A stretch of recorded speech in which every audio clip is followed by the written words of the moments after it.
Boo!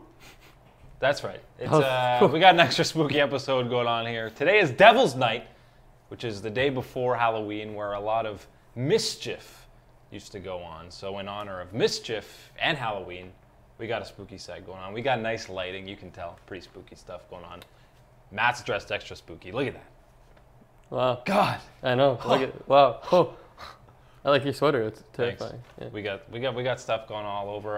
We got a special shout out and almost honorable mention to the Immortal squad from the NALCS after going 0-4 at Worlds. Then they get kicked out of the NALCS. we got a rip gravestone for them. Rip in peace, Immortals. You will be missed. Yeah, they're all dead. It's a pretty traumatizing experience. That would be traumatizing, yeah. But they're gone, Eric. They're gone forever. Forever. Well, they could come back. Not for like they could 5 rise years. from the dead. That's unrealistic. It is a little unrealistic. We've also got Double Lift's hand here. He didn't flash during the World Championship, so Parth and Reggie just cut it off. Didn't even clean it up. They didn't clean it up at all. It was not a clean removal. Looks like it was a little rough go. It's not clean removal. Looks like egg. You know, funny enough, your bones actually do look like eggs. Is that a fact? That's a fact. Oh. Try it out sometime. Ask your doctor. Ask your doctor, or find it out yourself. Don't do that. Don't find out yourselves. Just take our word for it. Yeah. So yeah, we got that going on. We also do have some other stuff. You know, the semifinals for Worlds ended. Not sure if you know that. Well, I was busy with the egg bones. Yeah. You were thinking about that, researching it for a long time? Yeah, that makes sense. We got a rematch. SKT taking on Samsung Galaxy. For all the hype about the Korean teams looking the weakest they have at any World Championship, got an all-Korean final. They're still Koreans. Just That's because true. they're weak Koreans doesn't mean they're not Koreans. And at the end of the day, yeah, we're going to have another rematch. And luckily, it was a good finals last year. SKT got off to a great start. It looked like it was going to be a clean sweep. Then Samsung came all the way back after a crazy game 3, forced 5, and then SKT eventually winning their 3rd in a row. But now, SKT in their 4th straight finals, Samsung trying to get some redemption for last year. So hopefully it's a good final. Hopefully it is a good final. It's been a very interesting Worlds Yeah. so far. Later on, we are going to get to your questions, as we usually do. You can ask whatever you want. You got some spooky questions you want to ask. You want to tell us a scary ghost story, whatever. I mean, last Worlds finals, anything. Yeah, last week stain questions were welcome. So if you have any more about that, you want to talk about bones, you want to talk Halloween, eggs. We're also going to be looking later on. We got some of the spookiest champion quotes that you'll ever hear on the Rift. So we're going to be looking at 5 terrifying champions and some things that they say that I can't believe is in this game. It's actually terrifying. It's not PG. It's not for kids, no. It's definitely not PG. But let's break down some of these semifinals. First one, SKT versus RNG. And in that first game, it was RNG that got things rolling, and it was a pretty convincing win in their favor. It took them a little while to close it out, but I mean, some fights around Baron eventually would kind of close the game out for RNG. Yeah, and it was an interesting champ select overall, too, because they really prioritized Sejuani in this series. They wanted to get that first pick, get MLXG on a champion that can kind of snowball things, and then he pretty much did from there on out. And it was a great performance from him in this opening game. And once again, a team jumps out in front of SKT, and you're like, oh my god, they're beatable.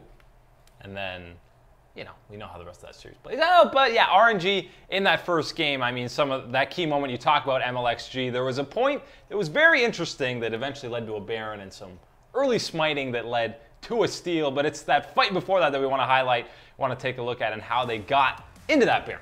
Yeah, and that Gangplank ult, which is a pick you don't see too often, kind of scaring everyone away. And I mean, once you get Wolf on that Blitzcrank out of here, it's not very helpful. They're on the back foot. No one's peeling for Bang because Blitzcrank is pretty useless when it comes to that.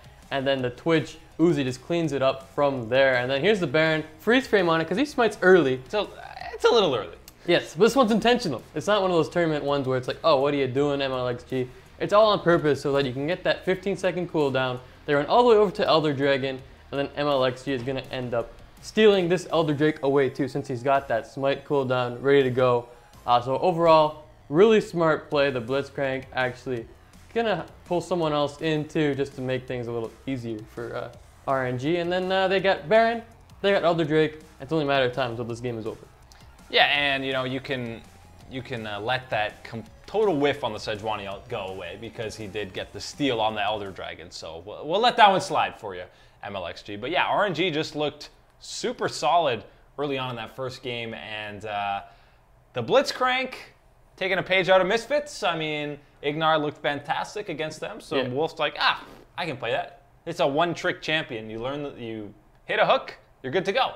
Pretty much, yeah. I mean, but Wolf did not look very good on that No. on that Blitzcrank. It wasn't Ignar's Blitz at all. So, I mean, if you're Wolf, that pick, maybe don't use it again. But there were some other strange picks in this game. The Gangplank we haven't seen at all at Worlds. Zach coming out as well for SKT on blank after Gregus and J4 already banned away. That was their next guy on the tier list apparently over some other champs like Rek'Sai that we've seen earlier in the tournament. But now it seems like all those damage junglers completely out the window.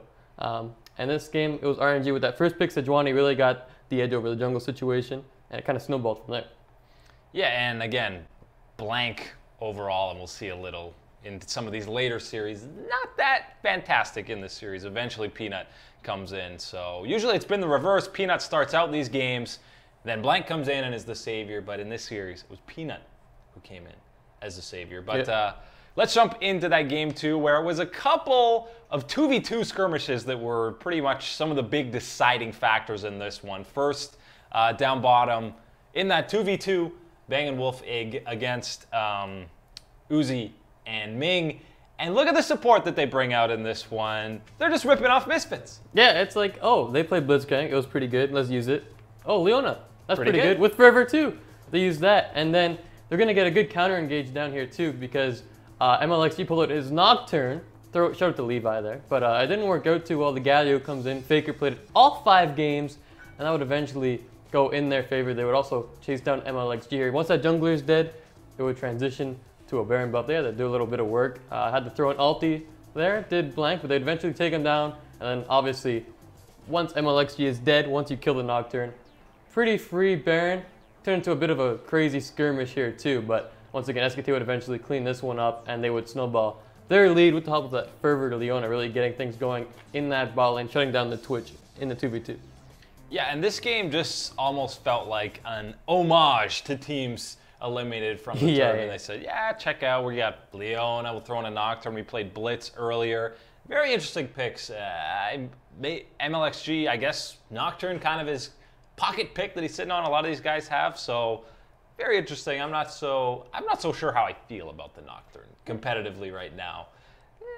It's questionable. It's questionable, and again, once you fall behind, you are useless. Yeah. And you're pretty much only good for that all-in initially. If you don't kill the guy you're diving into, then you're just gonna die and do nothing for the rest of the fight. So it's an all or nothing thing. It was a risky pick by MLXG. You're already up 1 game to nothing, so I don't fully hate it. Again, this whole jungle pick ban was interesting all series long with people. I mean, in the first ban phase, you got Sedge and J4 banned away immediately, and then once the Gregus is picked away, then you have to go down to that next tier of guys. So that was kind of the situation all series long, fighting for that top tier jungler. Yeah, and now for Faker, no champion diversity, as you mentioned. 5 Galio games in a row. He looked pretty solid in a lot of them. Falling asleep, yeah. Galio? Not exciting. It slows down team fights, that's for sure, when he just sits up there and soaks up the entirety of the damage in that team fight. But there were other interesting picks in a lot of these pick bans. Game 3, Uzi gets his Vayne, which he's already played at this tournament. He's played against SKT in years past, and it was a team fight in that bottom lane that helped turn this game around for RNG and get Uzi rolling on that Vayne. Yeah, I mean, for Uzi, on the Vayne, it's so much of a help when you get some couple early kills here, and it looks like he might drop down, but you've got some heals from the Taric, and then once you survive that initial engage from the Zac with the Lulu ult on him, then you're looking pretty good, and even flashes out of that Galio ultimate, keeps putting out damage, barely gets taunted, survives that initial burst from Galio, the heals, the shields, all that kind of good stuff, and Uzi's going to pick up some kills and just tumbling away from everybody, surviving, gets him going. He had 2 kills early on, he had to get another double kill later on in that contest, and then it was just hard to stop him. Once you get some kills in that Vayne, it's hard to slow down Uzi. And you saw his prowess on that champion there. It doesn't pull out too often. Second time at this tournament, and his first W, I believe. I believe they lost the first time Uzi played the Vayne. I think they beat Fenerbahce. Did they? Oh, if it was a Fenerbahce, then it's a free win. They styled on him. But right. Yeah, still, I mean, I'm surprised how many times we've seen Vayne picked. Even if it's only 3 times, that's a lot. Yeah. I know the first time he played it, there were like 5 or 6 80 carry bans. But, I mean, Reckless also played it, and it was underwhelming. We'll say that much. But, yeah, I mean, once you get it rolling, it's that lane phase that's pretty weak in late game team fights. If you're set up properly, you could do pretty well. And you saw that initial engage on him. There's just so many shields and heals, even when you're using all your cooldowns on him. Oh, he's fine. Yeah, and I mean, in this situation, there were other guys up. Kog'Maw was up, Twitch was up. Uzi's just like, no, I'm going to take this Vayne. And we're going to take a 2-1 lead over SKT, thanks to some of the damage I'm outputting. Of course, he had help. I mean, Xiaohu looked amazing on the rise in this game. I believe he got a solo kill on Faker, which is always like a, oh my god, he solo killed Faker. You're the best in the world, other than Faker. Still. But, even though you killed him. But yeah, he did get that solo kill. He did die, but it was an execute. Execute. Worth. So, worth. Faker didn't even get an auto. No. Screw washed up. Totally washed up. So the second straight series, SKT goes down 2-1. They have to win 2 in a row to get back in that series. And in that game 4, it was another Baron fight, which has been a theme of this Worlds. That was the tide turner, I'm going to say, in that 4th game for SKT. Yeah, it definitely was. And SKT with great position. And even here, everybody flashed. Everyone flashes. And it looks like it's going to be a disengage for RNG. But Uzi flashes kind of the opposite direction from his teammates. And then that empowered Kog'Maw, Pugma, the Dogma, whatever you want to call it, hunts down Uzi. And once you lose your AD carry, it's going to get pretty ugly. Bang doing free damage now, even though we got pretty low in that fight. Everyone except for MLXG drops for Royal. And of course, it's a free Baron there. They'd eventually take it down in the fast forward. Always fun watching these Baron fights in fast forward. Otherwise, it takes about 30 seconds to kill this thing. Yeah, but I need to see a fully feasted Cho'Gath anytime they speed it up, because that is the funniest thing in the game, especially Gentleman Cho'Gath skin.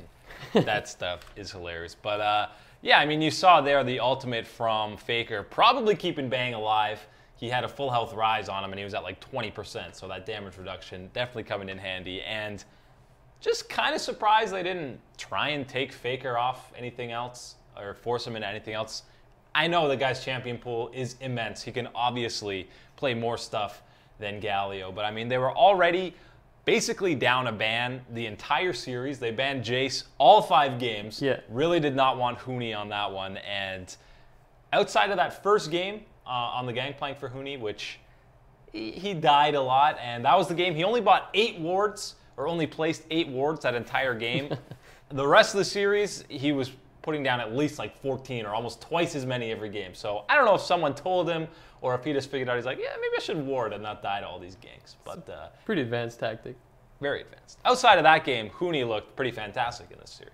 Yeah, I mean, he pulled the Kummel as a counter pick to Nara on certain occasions. He was really going to that carry style without actually getting that Gangplank or that Jace that he was looking at earlier series, because teams are like, man, that Jace, especially in the hands of Huni, you saw some of the flanks he was pulling off, some of the damage he was putting out. It's dangerous. But SKT still was like, we need to get this guy on these carries.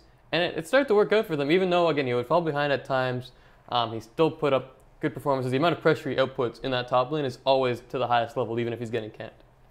Yeah, and that's what they were hoping to get out of Huni. That's why they chose to bring him in instead of Antara. And I mean, based on their first best ofs, it looks like a pretty smart decision. Both times when Peanuts subbed in or been subbed out, when Blank came in, they rallied off a couple wins, knocked off Misfits. Now Peanut subs in that game 4 or comes in and they get the win. And then they go into game 5, again, the second straight series, but they're 8-0 in elimination games at Worlds coming into this one, which is pretty insane, but when you win all the time. Yeah, I mean, that's why they're 3-time champs, because they haven't lost in an elimination game, therefore you've never been eliminated. Matt checks out SKT. Pretty good when there's a lot on the line, and RNG, they have some issues in these big moments. They had a big lead in the LPL finals, ended up losing it, and Uzi kind of historically hasn't fared the best in these Game 5s, final games to move on kind of thing. So his legacy still kind of up in the air after another, I don't want to say collapse, because SKT's done this to pretty much everybody. Yeah. But again, Uzi just unable to move on to that final. He's been there twice already, didn't win it, and now he's not even there. So. Yeah, and in this 5th and final game, MLXG pulls out the Lee Sin, and very underwhelming, I would say. There's a moment he gets caught out, which eventually leads to a lot of advantages for SKT that we're going to look at here. And his flash is so close to coming up in this fight. It's incredibly close. There's a sliver left on that. Can't even tell. That looks like it's up. Yeah, when I watched the cast live, I was like, what do you, flash, man, flash. But he could not flash. There were 3 seconds left, and then he gets taunted in. Pretty much flashes as soon as he's able to. Looks like he might escape, but eventually he'll go down. And again, once you lose your jungler, off the Baron you go, and kind of heartbreak there. It's that close, but still, without your flash up, you shouldn't be so aggressive going into a blind bush. Don't face check, man. Lesson number 1, don't face check. But yeah, Peanut was very active in this game 5. He had a creative jungle path. He started the red buff, and then went bot side immediately after for a gank at 2 minutes 30 seconds. To get that first blood on Banks Caitlyn. And just from there on out, it was kind of start the snowball and just play the map. And then once they got that kill onto MLXG, you give Caitlyn a Baron buff to start sieging. It's so hard to stop with that range. So yeah, and I think Bang, you saw him after, I think it was game 3 when RNG went 2-1 up. He looked devastated. He did not look, I don't know if he wasn't happy with how he was playing or just he felt like his team was legitimately in trouble. But then games 4 and 5 on the Kog'Maw and Caitlyn, he put up 2 fantastic performances. And I think that bot lane as a whole was definitely better in this series. They've kind of been struggling mightily. They're kind of the positions that people have been looking at as to why SKT has been slumping by their standards. They're at the World Finals. I think they're doing okay, but obviously they were not looking like the Titans that we've seen them at before. But now they're looking better. Looking better now, and SKT back to a 4th World Championship final. Is that good? It's not bad. Oh, okay. And I mean, if you're MLXG, that Lee Sin pick is so risky because the pressure on you to make a play happen is incredibly high. Yeah. If you don't, you're just useless later. Unless you're Meteos back in Season 6 on that Lee Sin when he didn't do anything for Flash Wolves over an hour and then had one amazing kick, and it's like, oh, your Lee Sin is nuts, Meteos. Oh, he did nothing for most of the game. Looked terrible. At least MLXG just kind of did nothing. But no, he didn't have time to. The game didn't go 66 minutes. You're right. He was still waiting. He's like, hold up, guys. Yeah. Hold up. I'll get him. And then the game ended. But not his fault. A pretty lopsided game 5, I would say. I think it was basically a couple mistakes by RNG and then SKT. Whoop, see ya. Yeah, I mean, you give SKT an inch, they're going to take a mile. You can't make mistakes against this team because they will destroy you with it. And that they did, and they're back to their 4th final. Other side of the bracket, another LCK LPL matchup. The last hope for the hometown Chinese crowd. WE taking on Samsung Galaxy, and WE steamrolled through that first game. It was super convincing, dominating Samsung. And then heading into that second game, they get the Jarvan Galio Wombo combo that so many teams, that no one wants to let other teams get because it's just so disgusting when you hop on an AD carry. But we've got the play here that highlights Samsung withstanding the insane Wombo combo that this can put out. It's not easy to do, but it definitely helps when you have a Janna.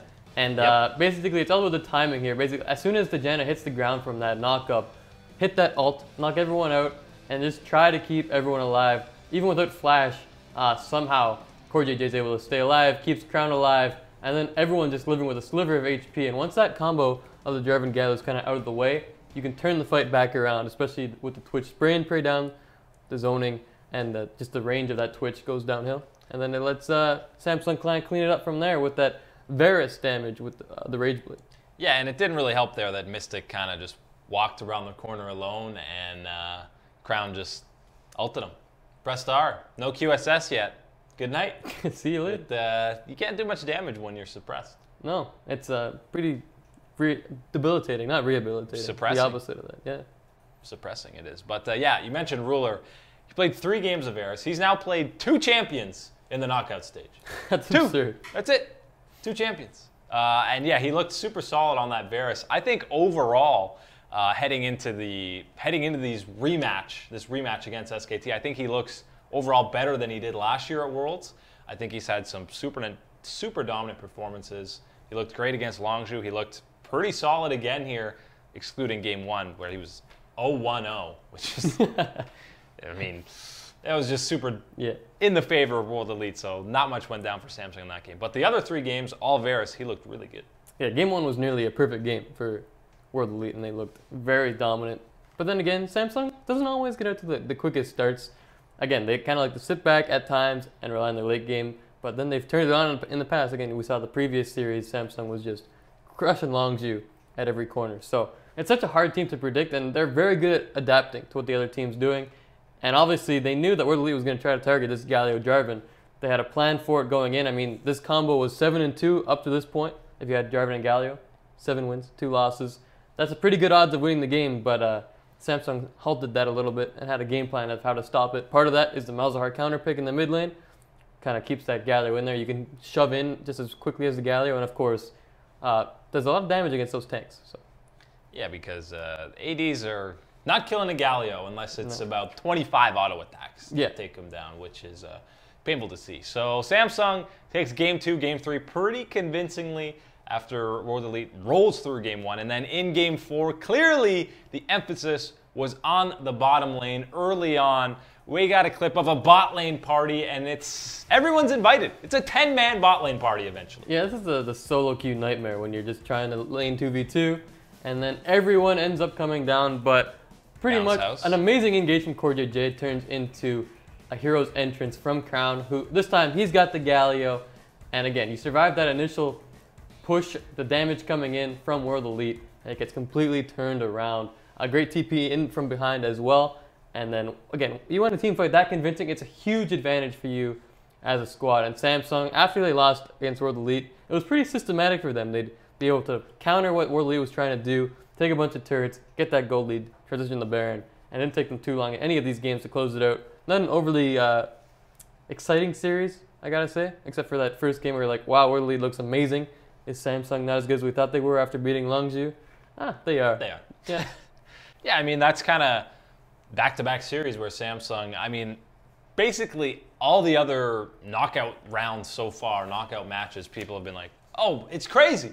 Misfits almost beating SKT, going to 5 again against RNG. Cloud9 and Fnatic actually in these series. Both the Samsung series have been like, oh, yeah. Samsung won pretty convincingly. Nothing crazy happened. They look pretty dominant. Great. They're in the finals. Yeah. Looking for vengeance against SKT, and last year it was like, okay, Samsung has no chance. They eventually forced that into 5. I feel like it's a lot closer going into this finals rematch this year. I mean, you have to think so. I mean, the way Samsung's been beating people, they've won, or in 7 games they've gotten to the finals. 3 over Longzhu, 3-1 over World Elite. These are 2 very good teams. And Samsung did not hesitate. They also did so very quickly. These games didn't last longer than 40 minutes in their wins. So, I mean, they look solid. And if you're SKT, you can say they're struggling. Sure, they went to 2 best-of-5s. Misfits took them to 5. And now, of course, RNG took them to 5. So they seem vulnerable, but at the same time, they can't be eliminated. You can have that 2-1 lead, but if you can't finish them off, it doesn't really matter how many games you play. Yeah, and they are so clutch as a team. It's like their focus level goes to another level when they're actually facing elimination. They're like, oh, okay, we'll actually buckle down and try super hard now. It's like the other games are almost just like, you gotta prepare and all this, get ready for it. Okay, whatever, we'll just play. Oh, we're down 2-1, okay, we'll actually play now. It's insane, and the storyline for me is just people doubt SKT now. Not much, really, after they've still won back-to-back 5-game series, but I would not be surprised if they just turned everything around and 3-0'd Samsung or something. And like look super dominant. They just get to actually focus all 3 games and 3-0 them. But Samsung looks very good. They do look good, but yeah, I mean, SKT, who knows? You can't doubt them at this point. I mean, they've had their backs to the wall. What more of a challenge can you have now? I mean, sure, Samsung might be a better team than Royal Never Give Up, but if so, not by much. Royal definitely gave them a good fight and everything they had. Misfits probably put up an even better fight than Royal did in some of these games. So that cheese. It's that cheese. And the cool thing, too, is SKT actually, they're not really a team that's known for innovative stuff, but they were like, wow, Misfits really took it to us with some of these picks, and then they adapted it into their own game plan. They learned to pick the word great for them. So who knows? Maybe they'll take some of what RNG was bringing into their game plan, too. And with another week of prep, who knows what these teams are going to bring. But one of the things we did see this past weekend was Tristana. Oh, not a good week for the Tristana. 0-5. What happened? Because in the week prior, in the quarters, she was tough to beat. Yeah, it's She's so volatile, it seems. Yeah. Group stage, she was, I think, 22 and 28 or something, below 50 win rate. And then, 12 and 1 in the quarters, and now 0 and 5. I mean, she's still going to be a high priority pick, I'm sure. But a pick that I was very interested in this weekend was the Gnar pick. A lot of guys looking super solid on him. Letme, Huni, and Cuve all looked pretty fantastic on that champion. So that is going to be a much sought-after pick in these finals. And Huni might be drawing a couple of bans. If the Jace is a ban, and then he's also shown his Kummel is pretty decent, and then the Gnar was dominant in a lot of these games. It's just such a good split pusher against some of these tanks too. You're pretty much going to win every 1v1 just because you have the auto attack range. And you do a lot of damage once you get to that third proc as well with your W. And then once you turn to these team fights and turn to that mega form, it's tanky, but you also can do a lot of damage once you eat a rock or a house, depending on what skin you're playing. The house is definitely the best one to be thrown. Yeah, but sure. that's going to be a high priority pick because Cuve also looked terrific. Not on just the Gnar, but again, outside of that game 1 where he kind of fed. You'd think it was 0-6-1 in that first game as Kennen. The next 3 games, he looked great. Looked great on the Gnar. So that's going to be a high priority pick. But we'll dive more into previewing the finals rematch on Wednesday for 5v5 Live, 2 p.m. Shadows 5v5 Live, Shot Callers eSports. We'll preview it, go way more in-depth for that, and do that stuff. But it's definitely going to be interesting. But no Chinese team in the finals. Does that affect the stadium at all? Are they going to not have enough fans because there's no Chinese team? Wuhan Public Library, man. Except it's not in Wuhan, it's in the... No, it'll still be pretty loud, I think. It won't be as loud, obviously, without having a Chinese representative there, because that place was hype. It was very hype. RNG took that series lead. It's like, that was the noise they made. Like game, it was very deafening. Yeah, it was even like game 4 when they're like killing wards, they're like, "Wow, mission control! Yeah, it killed it! Yeah." So that was pretty lit. I don't think it's gonna be. The atmosphere is definitely going to be down a level for the finals, I would imagine. I'm sure they'll still get plenty of bodies in the seats, but the atmosphere might be down a bit, which is too bad. It would have been nice to have a Chinese team in the finals, but still expect some very good competitive matches. Make sure you're sending in your questions. We will get to them very shortly, but first, we have got a Devil's Night special for you, let me tell you. Devil's Afternoon special. You really like this Devil's Night, huh? Yeah, I don't know what else to call it. The day before Halloween doesn't have the same ring to it. You definitely stirred up some stuff on Devil's Night in your day, Eric. That's right. October 30th. Favorite day That's the day, yeah? Yeah. Today is October 30th, in case you didn't know. So what we've got for you is we have got 5 quotes from some of the spookiest champions in League of Legends. And by the way, there are some spooky champions. And some of these quotes should not be allowed in a free-to-play PG. What are they rated? Teen. Is that still how they rate games? Is it even rated teen? I don't know. I haven't. It's got to be at least teen. There's alcohol, man. There's alcohol. Gragas. There used to be a cigar, too. There used to be a cigar. This is not for children. Guys, look away. Look away, son. God. He's smoking. But yeah, some of these quotes are much worse than a character having a cigar. So we're going to play you. I'm going to tell you what the champion is, and then we're going to play you the quote that they say. So let's start things off with Karthus the Death Singer, which, by the way, I didn't even know that was his actual title. But here's his quote that he says when he's taunting people. I will shred your body and burn your soul. Now, in case you didn't hear that, he said, I will shred your body and burn your soul. Oh, that sounds pretty nice.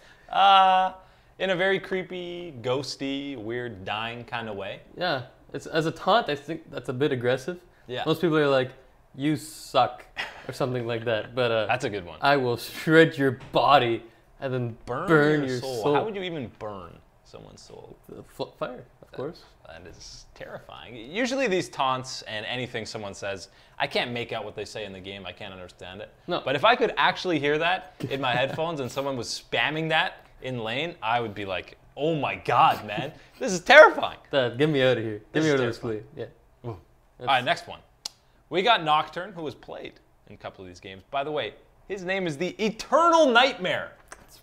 which Also is pretty. also terrifying. I didn't know these were these guys' names. That's a but long time. Eternity is a long time. I don't know if you know. immeasurable, actually. It is. Here's Nocturne's quote. Bring me more flashbacks to slice up. Yeah, that was bring me more flesh bags to slice up. That is some serial killer stuff, man. You told me earlier that a flesh bag refers to humans, but when I heard that initially, I'm like, he wants just A bag, of flesh. That is not okay. I feel like that's what his view of humans are. He just sees them as like walking bags of flesh. So he's like, bring me another one to slice up. Again, that's a taunt. Flesh is already sliced up, is it not?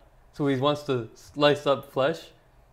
I mean, your flesh isn't sliced up right now. But It's no one refers to, pretty intact. oh, you got some nice looking flesh, sir.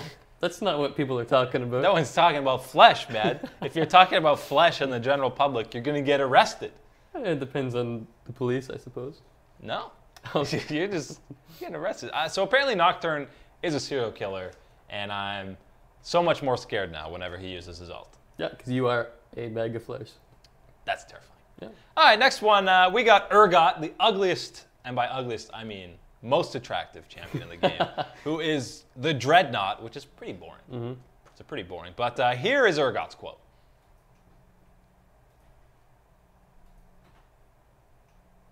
It's coming, I swear. Urgot's too scared. Yeah. Now, to destroy everything you love. Urgot is just a disgusting champion. His voice is disgusting. How he walks is disgusting. The things he says are disgusting. He says, this is after he kills a champion. So he's already killed you. He kills you. And then he says, now to destroy everything you love. After he already murders you, Yeah. he will now proceed to destroy everything you hold dear. That's dark, man. It's not very nice. First of all, no one can even hear you say that. The guy's No. dead. No. You're just taunting a dead body, being He's just like, talking to himself. This is for a free-to-play teen-rated game. And he kills someone and says, now to destroy everything you love. This is dark. If there's a reason you can't understand what these guys say Yeah. when you're in the game, because they are scary. well, luckily for me, I muted these a while ago because my friend used to play Tarek and spam the taunt of like gems. They're truly outrageous. And I was like, I So hate that's how so you much. get under your skin. That's how you tilt Matt. You play Tarek and spam stuff about gems. That's Does he worse still than all say of that? these. I don't know. But new Urgot is not as scary as old Urgot was. When he would, in the splash, he'd always carry that girl with him over his shoulder, Yeah, no matter where he went. Yeah, but now when he kills you with his ult, there's chains everywhere. And you're like, I don't know what's going on. Yeah, but what's scarier, being executed or getting approached by a guy with a woman slung over his shoulder? Yeah, he is a scary crab. Yeah. Two left. We got Warwick. This is the reworked Warwick, which is even spookier. Before he was just the Earth guy. That wasn't very scary. He is the Uncaged Wrath of Zon. That's Not that scary. A little cheesy, to be honest. Yeah. But he's basically a werewolf, so you know it's going to be pretty scary. Here's a Warwick quote. Not even your screams will escape. Not even your screams will escape. Now, he says that when he's attacking. So I assume that basically means I will kill you before you scream? I think it's him telling you to shut up because he's gonna slaughter you anyways. Interesting. Well, there's a bit of debate there. This what is he some could be interpretation, meaning. Yeah, it could be interpreted a few different ways. It's a bit like English class and Lord of the Flies. I know you read that book. It's just as I mean, Riot writers are looked at as pretty much the same level as Shakespeare when it comes to these quotes. Yeah. I mean, there were people they assembled to be like, we've got this werewolf. I want you to come up with some pretty spooky quotes, guys. Pretty spooky. They at least hired 2 serial killers amongst the group of Riot writers. And I gotta say, I gotta give them credit. Looking through some of these voice lines that they have, Karthus and Warwick in particular have hundreds. Yeah. Hundreds. I did not know they had hundreds of unique different things they say. Champion-specific quotes. Yeah, like they have an individual taunt for like every character in the game. That is unnecessary. No one's going to be People like... can't even understand them. No. So, kudos to the work, but Also a solid waste of time. Now Yeah. Give us more content. it sounds like busy work to me. Yeah. You only have guys who do voice lines for them, so like, yeah, come up with 100. We got the last one. Then you're gonna tell me which one is the spookiest. Yeah. And you're counting for name, champion title, if you would encounter them in an alley, and of course the quote that we're gonna give. Last one we've got Yorick, the shepherd of souls, the man who never gets a new skin, which is perhaps the spookiest part of all Yes. for Yorick. But this, he just says, when he's moving around, it's just movement. When you click around with them, this is what Yorick says. The dead don't hear you, no matter how you cry. So he does a little weird voice thing in there that he's going on in the middle, and then he's saying, the dead don't hear you, no matter how you cry. So a comparable to the Warwick one, he's kind of saying, doesn't matter if you scream, I'm going to kill you anyways. That's good. I mean, at least they're honest. You know what I mean? Yeah, you got to appreciate the honesty on these guys. But yeah, Yorick's moans are kind of the most terrifying thing. He's a gravedigger, man. But what's the other ways of crying? Is there more than one way to cry? No matter how you cry. I mean, there's different variations. You've got ugly criers, pretty criers, loud criers, sobbing, weeping. You ever heard of the dry cry? A dry cry? Where there's no tears? No. It's just... Gonna give an example? And there's nothing That's coming just a ghost. You're referring to a ghost. It's yeah. crying too. Yeah, it's moaning. It's wailing. That's the term. Wailing. Wailing. I got you. So that's it. Those are the 5 spookiest quotes No. that I believe in League of Legends. You can let us know when we answer questions if you got any other ones you can think of. But again, if you know a quote of a champion off the top of your head, kudos to you. Because again, I can't understand them in the game. But Matt, I got to ask you, which one's the spookiest? We got Karthus, Nocturne, Urgot, Warwick, Yorick. And again, you got to keep in mind the quote they say, the champion title, for example, the Death Singer, that's Karthus. And if you were to encounter one of these in an alley. The alley factor is definitely, you got to take into account the alley factor. Absolutely. Because if it was up to just the alley factor, it'd probably be Urgot, especially old Urgot already with a captured lady. Yeah. It's like, well, you know you're getting kidnapped. You already kidnapped you already someone got else. one. Yeah. I'm going to be next. But as a unit, it's probably Nocturne. The flesh bags is a big no in my opinion. You wouldn't want to hang out with the Eternal Nightmare? Go grab a coffee? I mean, he does Nightmare. kind of sound badass. That's my boy. Yeah, The I mean, if Eternal you were Nightmare. friends, Yeah. that's a pretty good bud to have. Like, no one's going to mess with you. And you could ride him around. Well, I don't know if he'd be cool. Isn't he? He's a ghost, right? He just has no legs. He floats around. Yeah, he's got claws though. You'd sit on his claw? I don't know. I didn't think this through very well. No, you didn't. But he's scary, mainly because of the quotes. Yeah. But he's also pretty ugly looking. He's pretty ugly. I'd probably go with Yorick because, first off, he's probably very grumpy because he never gets a new skin. So he's automatically in a bad mood. He's constantly just talking about burying you. Like, Not the best conversation. no, I mean, that might be one of the worst ways to go. Is just getting buried alive. So I wouldn't want any part of that. I wouldn't hang out with Yorick. I wouldn't want to be near Yorick. Yeah, and Wouldn't the alley factor. of Alley Yorick. factor again. Yeah. He just has a shovel always. He's That's always got a never shovel. a good sign. Shovels are scary, man. Yeah. What good is associated with a shovel? Yeah, Planting trees, I guess. like the best thing I guess is that. Planting trees. Yeah, and then Yeah. the medium is like I've got a dead cat. That's That's medium. that's the medium. Yeah. And then it only goes down That's from there. it. You got Home Alone guy, the guy in Home Alone with a shovel. That guy's scary. That's all I can think of for shovels. And burying. Yeah. There's nothing good. A lot of creepy champions, creepier than I thought. Basically, this game should be rated M for mature, and it should cost $100 to play because it's scary. And mostly because of the cigar. And the That's cigars just not also. okay. It's crossing the line. Really. It's too much. It's too It much. is too much. I think we're ready for questions. All right, let me open up the old doc. The old doc. That's actually, it's not a tablet. It's actually just sheets of paper that Matt is bringing in. The old doc, you know. He's going to scroll through with the hand. Didn't work. So you're telling me it's not a real hand? It is, but something's wrong with it. Tablet doesn't recognize it as a real hand. First of all, Spooky Urgot Pro says, "How dare you, sir? I'm adorable." That's very up in the air, and I choose to disagree. I mean, he can be adorable. I think he's revolted, but that's okay. He's adorable when Archie plays him. Why? Because it's cute. He's like 1v2 and he's killing people. Usually he's feeding. It's cute. Watch the clown nose. Sorry, dude. All right, let's get some questions. Sorry, Urgot Pro. Yeah, it's nothing terrible. personal, I guess. It is if you're Urgot. It's Yeah. entirely personal. Shyful asks, why does most of the league community hate SKT/Korea for winning instead of blaming SKT/Korea for winning while the other regions get good? It's not their fault. It's not that we hate them. It's like any sports league. You see the same team win over and over. It's boring. We just want change. Right. In the NBA, Cleveland, Golden State, enough. Get lost. And their organizations are just so well done. They spend money on these players. They get these great teams together. They don't let them go anywhere. So it makes sense that they're good for a long time. And it's not like, man, we hate you. It's just like, I want to see someone else win.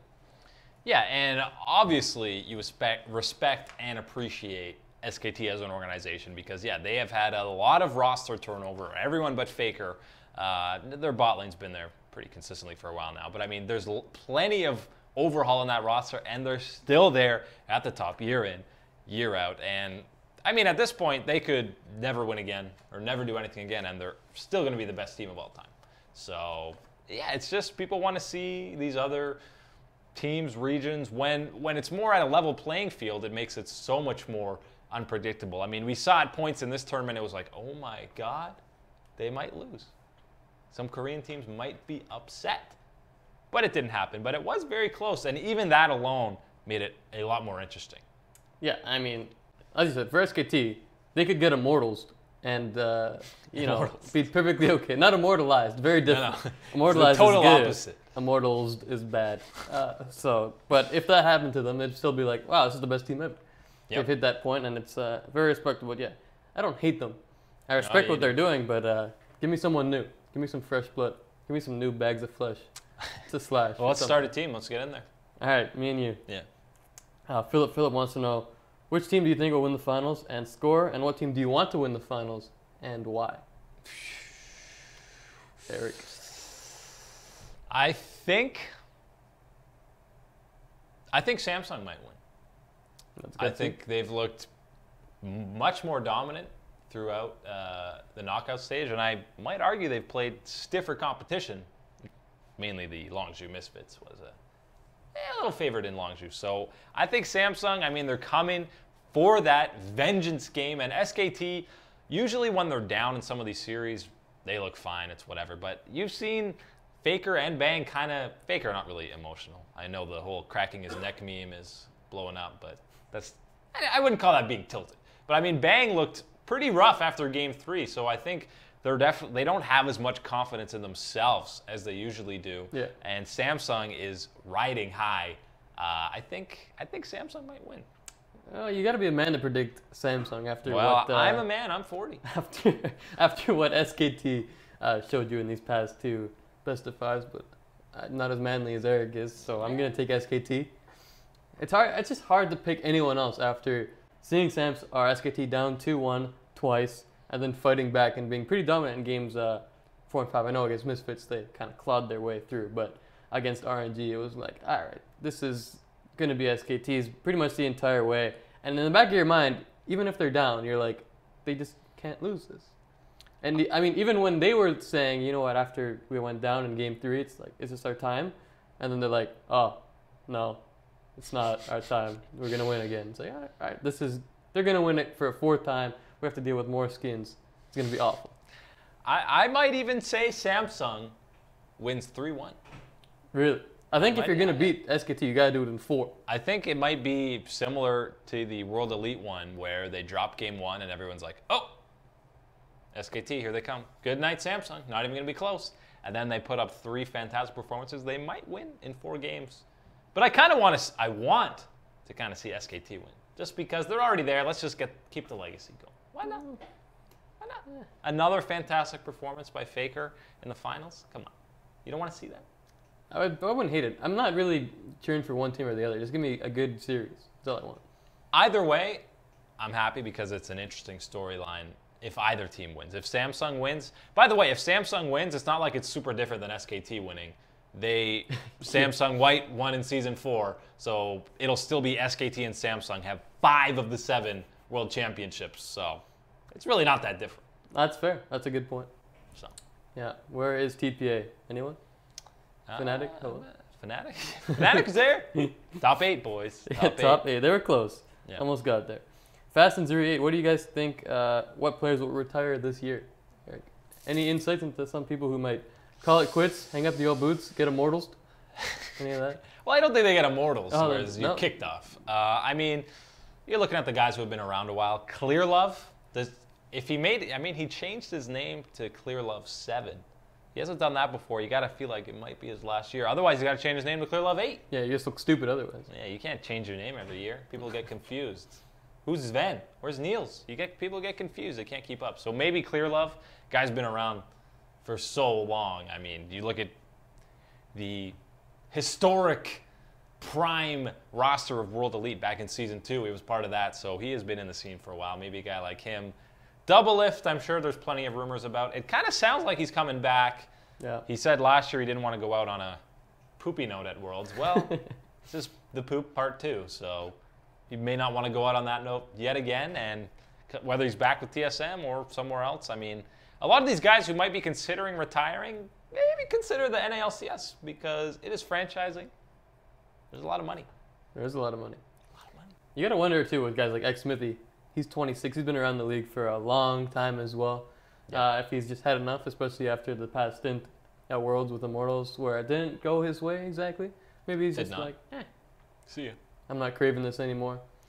But again, he's a NA resident, Very non-import valuable. slot who would still be a top jungler in that region. So I think teams will throw a lot of money at him. I agree. Mav says, will we have All-Star events and when? All-Stars is a thing. It is happening, I believe it's in the first week of December. I think it's December 7th to December 10th. And the voting starts pretty soon. Yeah, and it think lasts like for like a week. Yeah, you have like 4 days to vote, so you better log in every day. Yeah. Every day. I think it's a week after Worlds or a few days after Yeah, I think the finals I think ends. voting ends like November 7th or something like that. Yeah, there's not much time to be voting, but yeah, there will be an All-Stars event, and they're trying to make it a little more competitive. It's a little bit more like Season 3, I think it was. Which was awesome. Which was awesome, where, yeah, fans vote in. I think coaches get some votes too, I would assume.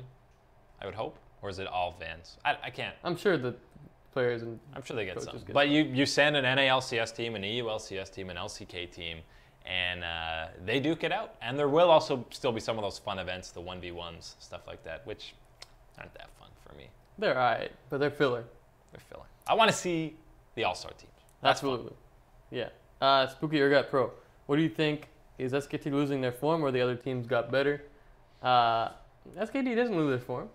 They are still very good. Obviously still a top team at Worlds, but I do think some of the other competition is starting to understand how to play against SKT and bring some unique picks to throw them off guard, try some new things. You saw Misfits be very successful with Blitzcrank, with Leona, trying some new stuff, taking it to them. Right now, SKT's playstyle, maybe it's not the best in the current meta because sometimes they do sit back, and you saw teams like Misfits, like Royal take advantage and start taking it to them early and build that lead and then carry it over into Barons just to end the game and whatnot. But when it comes to SKT, their mental fortitude is still top notch, and that's why even when they're down, a lot of teams will just be like, oh, all right, we're done. Nope. But not SKT. They know they're in it no matter what. With those cheesy quotes that you've seen, we will not be defeated. Apparently they're right. We will prove to be triumphant and victorious once again in the game of League of Legends. Yeah. But yeah, I mean, you look at Faker's face and a lot of the players' faces. Whether they win or lose a game, it's the same, which is what you have to be to stay at that top level. But I will say they don't look as good as they have, and as a result, it's closer with some of these teams. But I hope it's just the beginning of at least Western teams realizing, you know, if we just play a pretty standard game, play the same stuff as SKT, we probably won't win because they're better at it. So we got to play a different style, some different picks, and that's how these games are so close. So I hope that is a theme going forward at international events. Well, for the longest time, you'd go up against SKT and be like, oh, that's SK Telecom. We got to do some crazy stuff to have a chance. It's not the case. Just play your game really well and hope for the best. But yeah, you don't got to do this weird cheesy strats to push SKT to the edge. Obviously, they're going to probably be better in standard play than you, but outdraft them and see what you can do. And that's what some teams did, and SKT looks somewhat beatable. Of course, they still haven't. They're still in the world, so they're not beatable. But anywho. Not beatable 3 times out of 5. That's right. Yeah.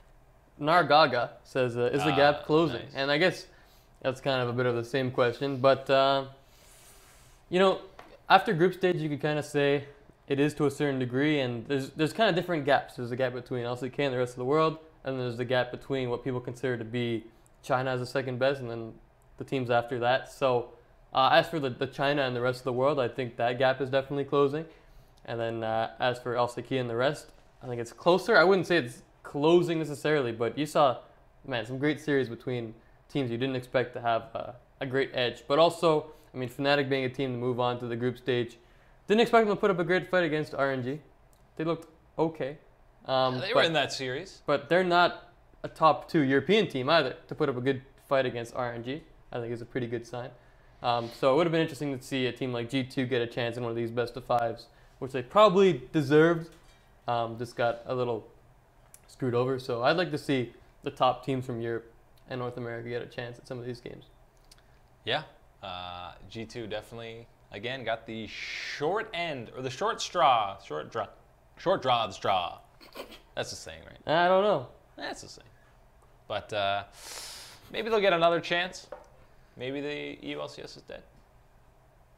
Maybe it's not. Maybe there was some news on the EULCS, by the way. Back to best of 1, boys. Back to best of 1s, and no more challenger scene. See ya. Interesting. The EU Pan Am games. Which is basically a challenger scene. Different name, though. Different name. Yeah. Respect the brand. Respect the brand. Shyful, is Let's Boy trolling when he says he's going to TSM? I don't think he's trolling. He was helping them with some coaching. Yeah, I think he means he might be on the TSM analyst staff or working specifically with the bot lane, maybe. Not on the team as a player. No. But as a coach. I think he said he doesn't want to play and won't play. I don't think he's been playing. So, as a coach, he might come back on TSM. Lescina might be back, though, in that form. It's pretty cool. That's cool. Everyone loved Lescina. Am I right, true. Eric? He was a charming young man, and is to this day. Still charming. Still charming. Don't give him. He's still don't charming. take that away from him. Yeah. He's still charming. Nargaga, what is TSM's biggest problem? Their minds. They're stupid. No. No, they're stupid. They just man, on that big stage with the bright lights, that's a different team. Well, the biggest problem right now is Doublelift. He's got no hand. A hand. But yeah, they got a lot of problems. They got a lot of problems, and I think the main one is they aren't willing to adapt. Whether within a game, within a series, within a couple of games. I mean, you see how slow they adapt to the meta, even in the LCS summer split and spring split. They take a while to adapt to metas, so when they have to do it in a compressed time frame, and they can't. So that's a problem. Yeah, I mean, they seem so confident and cocky every time they go to one of these tournaments, and they just believe so strongly in their game plan, what they've done in scrims, and what they have going into the tournament. They don't change it. And then it goes bad one game, and they're like, oh, it's fine. We're committed to our game plan. Yeah. We worked weeks on it. We can't change it. Yeah, we believe in this. It's like, well, you shouldn't. It doesn't work. It's broken. Fix it. No, it's fine. It's not like you won every game and then you got like crushed in the quarters or something. That's different. That's if it's not broke, don't fix it kind of thing. This is it's broken. You can hire someone and be like, get a wrench. Yeah, get a goddamn wrench. Maybe they didn't have wrenches. Yeah, wrenches are tough to use though, man. Yeah, that's what I'm seeing. Fast and 08. Do you guys see fall of TSM like Origin? I do not. That's very extreme. A cliff dive.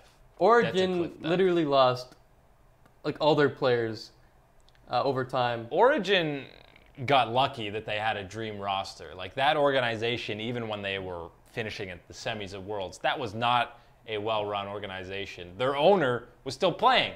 It's like Reggie circa early season 3 TSM.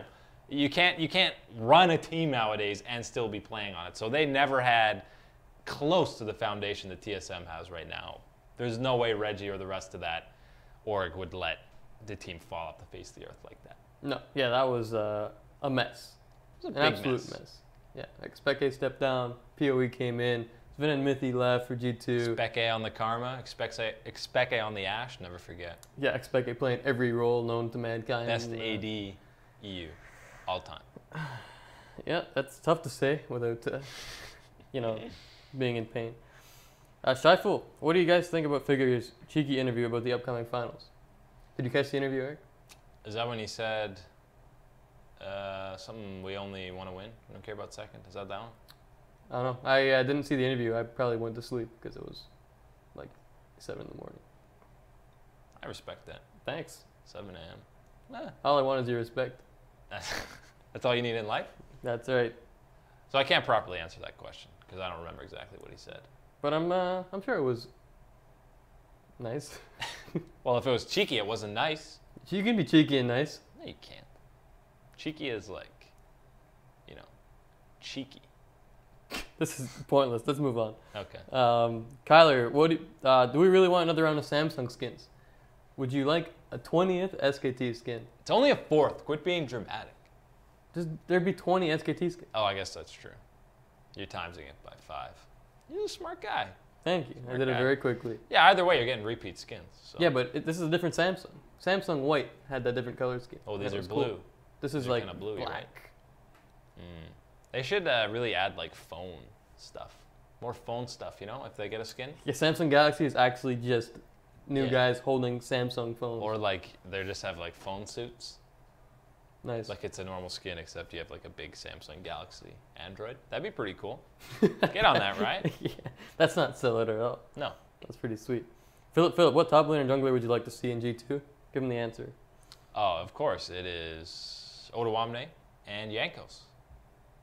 Yep. You leave Febivin to rot on H2K with Nuclear and Che, and you have a all EU super team, which is pretty rare. No imports. No. And that team would definitely be the best in EU. Maybe could compete internationally. Anytime there's a fully local, domestic team, you got to root for them because it's like, you did it without imports. Yeah. That's great, man. Good for you guys. Good Funny for thing you about guys. H2K is their weakness was the imports, which is like, maybe you should fix that. Maybe just get some EU guys then. Yeah. So, that'd be a fun team, assuming everyone stays together, excluding Trick and Expect, who are probably gone. Mav says, if adaptation is a factor, why not have different patches from groups and knockout stages, more hero picks, less polished games equals more entertainment? What do you think? That's putting a lot of pressure on these teams to come up with different game plans, especially with the amount of time you have in between. If you switch to a whole different patch between, say, groups and knockouts, you have 1 week. Well, especially if you're playing on like Thursday, you have 4 days, Yeah. basically, from the Sunday to the Thursday. That's Because not so much. everyone's going to be practicing on that patch until the Sunday. And then, you have 4 days. I mean, even if you're the best team in the world at adapting, that's a quick turnaround to have like a whole new strategy ready. That's not so much adaptation, it's just like lack of time to prep. And then it becomes so confusing when you're playing on solo queue. It already is confusing when you're playing solo queue, and like these guys playing at Worlds, they're like solo queue. They're like 3 or 4 patches behind what's live right now. Yeah. So that's confusing enough. I know, it's already weird that when you're practicing, you have to go back. When you play solo queue, there's all these changes. You basically just don't play solo queue. Just scrim all day. It's weird. It's a weird environment. That'd be tough. That'd be tough. It'd be very difficult. And final question, Eric. Get Here we ready. go. Philip, do you think it'll be a good idea to give Korea 4 seeds at Worlds and North America 2? only 2? It's a little mean, but Ah, I mean, when you look at who are actually the best teams in the world, Korea could probably get more seeds, but at the same time, then just have a Korean tournament for the best team in the world. maybe you could do Korea has 4 seeds and you do this play-in thing again, but maybe only like 3 teams get out. Sure, that seems reasonable. Then you could still have potentially, if it's the same guys playing in this play-in, maybe you have World Elite, Fnatic, C9 like you did get out. And then who are you losing? Fenerbahce. Yes, which is So you're trading Fenerbahce for another Korean team. That makes groups a lot tougher. And you're not avoiding a Korean team. There's no group of life. They're all death. I feel like that makes Worlds less interesting though. At the same time, because then you look at these groups, you're like, oh, okay, Group A, 1 Korean team. Group B, another Korean team. And there's 4 Korean teams automatically going out. The only way that's happening is if the pool is extended to like 20 teams or something. Yeah, something like that. But that'd be tough. That kind of disadvantages the rest of the world and rewards Korea, which they don't need any help right now. No, they don't need help. They just keep winning. That's the last question. That was it. Well, thank you very much for the questions, as per usual. Hope you've enjoyed our spooky, extra spooky set. Again, goodbye, Immortals. Goodbye, Doubleless Hand. We will be back on Wednesday, 2 p.m., 5v5 Live, Shot Callers eSports, to preview that SKT Samsung rematch. We'll go into some more depth and really look at some of the matchups. There's a lot of interesting matchups. Pretty much anywhere is a key matchup. Yeah, it's gonna. Yeah, you said it right. You could pick any lane and be like, that's a key matchup. Well, That's exactly what we'll do. It's the finals, so it's gonna be pretty in depth. Yeah. Pretty in depth. Enjoy Devil's Night, which is tonight. Don't be too devilish. No. Don't be too devilish. Enjoy Halloween tomorrow, Tuesday, October 31st. Trick-or-treating, whatever it is people do on Halloween these days. Don't get any juice boxes candy. in your Well, bag. you don't decide what you get. Well, you don't go to a door and say, hey, man, I don't want juice boxes. Give them back. Give it back, or you smash it right there. Sometimes you get thirsty, though, to be honest, when you're trick-or-treating. So I mean, a juice box is better than a can of pop, way less heavy. yeah, and it's remember healthier. That's what all the kids care about these days. That's true. I remember getting cans of pop, and your bag gets heavy pretty quick, man. It's pretty heavy pretty quick. But yeah, enjoy trick-or-treating. Thank you very much for watching the extra spooky episode. Eric Kummel, Matt Hempstead. I hope you can still sleep after hearing Urgot say things about death and scary stuff like that. But we'll be back Wednesday at 2 p.m., and we'll see you guys then.